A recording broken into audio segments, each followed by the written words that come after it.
সম্মানিত ভিউয়ার্স, যে যেখান থেকে আমাদের এই ভিডিওটি দেখছেন তাদেরকে জানাই আন্তরিক অভিনন্দন এবং শুভেচ্ছা। সারা বাংলাদেশে অনেক ধরনের সয়েল টেস্ট বা অনেক প্রতিষ্ঠান সয়েল টেস্ট করে থাকেন। কিন্তু কখনো কি দেখছেন যে সয়েল টেস্ট করতে যেয়ে সমস্যার সম্মুখীন হয়েছেন? আমরা নড়াইল জেলার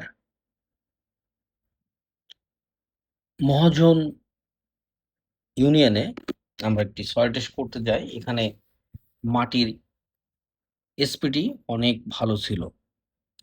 তো আমরা যখন মাটির ৬০ ফিট গভীরে পাইপটা ঢুকিয়ে যখন এসপিটি কালেকশন করব, যখন হ্যামারিং করি, তখন আমাদের মূলত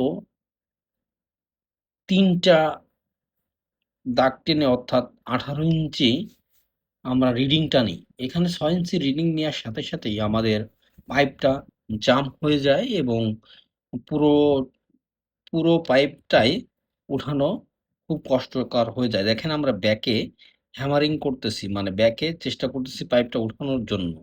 অনেক চেষ্টা করতেছি যে পাইপটা কিভাবে উঠাবো।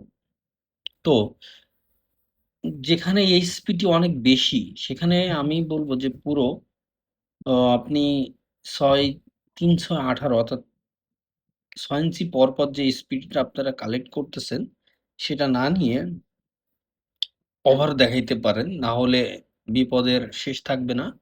আর এই ধরনের বিপদ হলে আপনার উত্তোলনের পথও থাকবে না।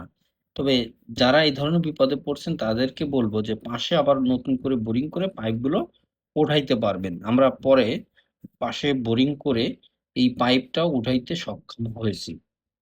অতএব মাটির এসপিটি ভালো হলে এই পাইপগুলো অনেক সময় জটিলতা ধারণ করে।